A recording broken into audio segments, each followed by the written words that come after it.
Olá, então seguindo o nosso estudo bíblico, que até então nenhuma dos nossos encontros havia sido gravados, agora começamos com a gravação dos estudos bíblicos.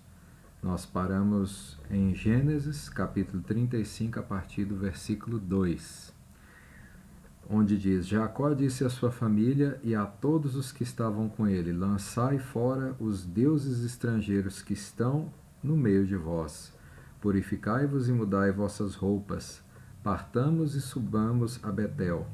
Aí farei um altar a Deus que me ouviu quando eu estava na angústia e me assistiu na viagem que fiz.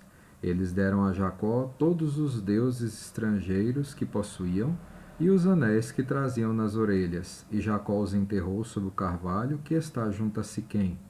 Eles levantaram acampamento, e um terror divino se abateu sobre as cidades circunvizinhas, e os filhos de Jacó não foram perseguidos.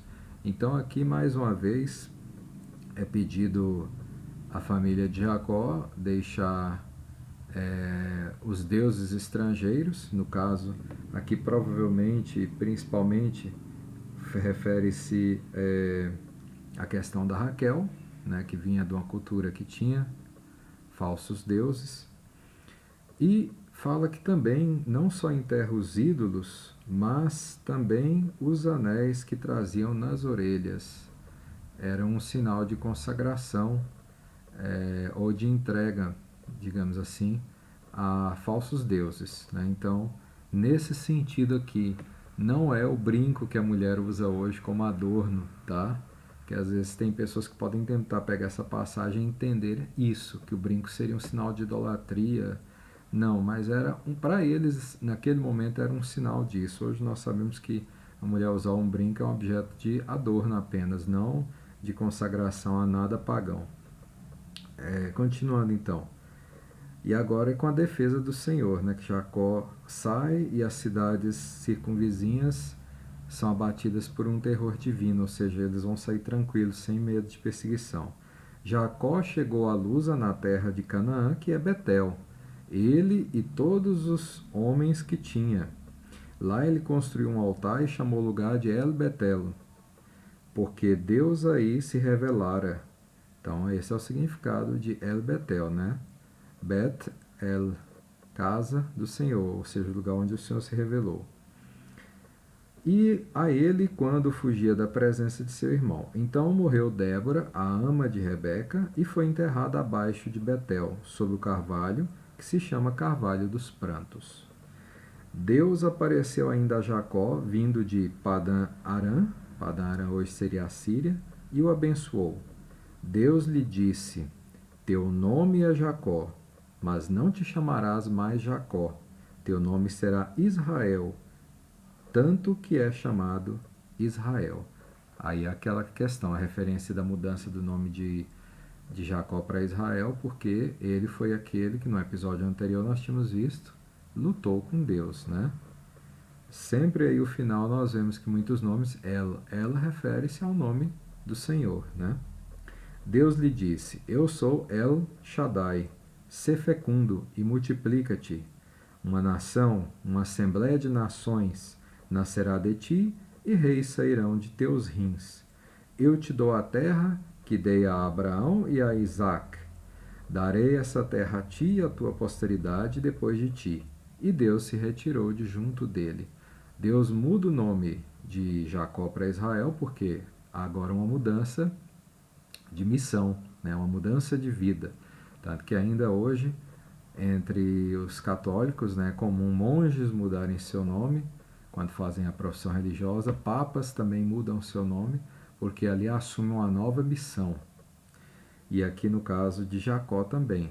E Deus se apresenta a ele com mais um nome. Já vimos que Deus se apresentou com vários nomes diferentes até agora. E mais um, El Shaddai.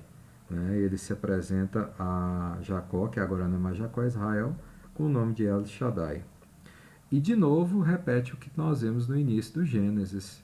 Pede que ele seja fecundo e multiplique os povos sobre a terra. Então, continuando. Jacó erigiu uma estela, ou seja, um monumento, no lugar onde ele lhe falara, uma estela de pedra, sobre a qual fez uma libação e derramou óleo, sinal de consagração. E Jacó deu o nome de Betel ao lugar onde Deus lhe falou. Agora, na continuidade, a partir do versículo 16. Eles partiram de Betel, faltava uma pequena distância para chegar a Éfrata, quando Raquel deu à luz. Seu parto foi doloroso. E, como desse à luz com dificuldade, disse-lhe a parteira: Não temas, é ainda um filho que terás. No momento de entregar a alma, porque estava morrendo, ela o chamou Benoni, mas seu pai o chamou Benjamim.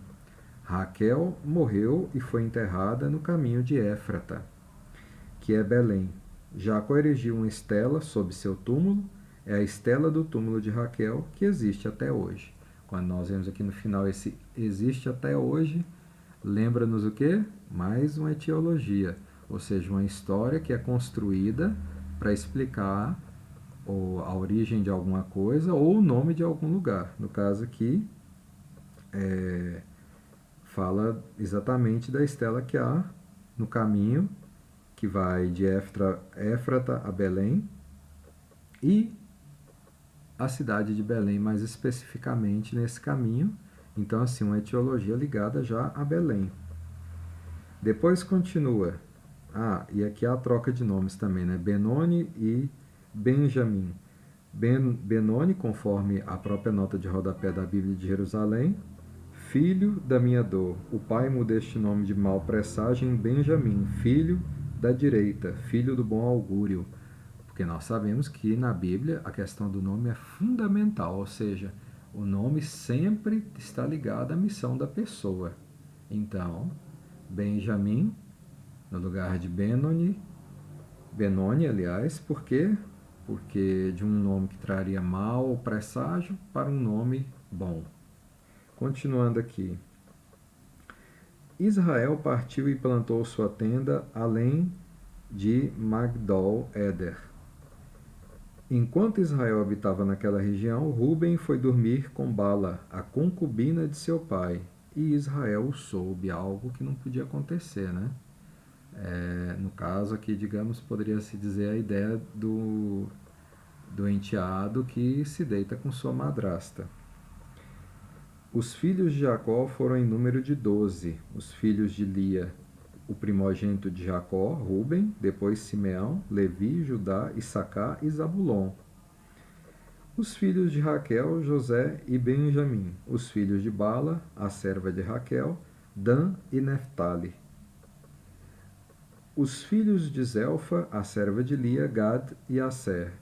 Esses são os filhos gerados a Jacó em Padã Arã, hoje Síria.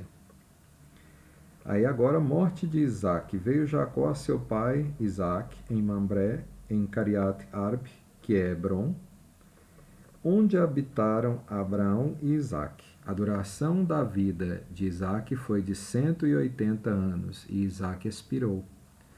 Ele morreu e reuniu-se à sua parentela, velho e saciado de dias. Seus filhos Esaú e Jacó o enterraram. Aqui agora nós vemos que as idades bíblicas vão caindo bastante, né? De quase 1000 anos, como lá no início do Gênesis nós vemos, Matusalém, Adão e outros, agora as idades caem bastante. Uma referência exatamente àquela questão, né? Da iniquidade do homem. O pecado na vida do homem vai diminuindo o seu tempo de vida. Mesmo no caso de Jacó, que agora é Israel, né? Mas é um ser humano, ou seja, o distanciamento do plano de Deus transforma o homem em alguém cada vez mais mortal. Então aqui termina o capítulo 35 com o sepultamento de Israel, né, pelos seus filhos Esaú e Jacó, né? Agora nós vamos entrar então no capítulo 36, onde começa dizendo: Eis a descendência de Esaú, que é Edom. Esaú tomou suas mulheres entre as filhas de Canaã: Ada, filha de Elon, o Eteu, Olibama, filha de Ana, filho de Sebeon, o horreu, Basemá, filha de Ismael e irmã de Nabaió. Ada gerou para Esaú Elifaz, Basemá, gerou Rauel, Olibama gerou Jeus, Jalã e Coré. Esses são os filhos de Esaú que lhe nasceram na terra de Canaã. Então aqui nós percebemos agora o seguinte, as novas descendências que vão nascer, nascem de mulheres que eram filhas de Canaã, ou seja, algo que não é agradável, porque o povo hebreu tinha que manter a tradição entre eles, entre pessoas que fossem do próprio povo deles, e não de povos de outras terras. No caso de Canaã, muito famosa por seus sacrifícios humanos, principalmente de crianças.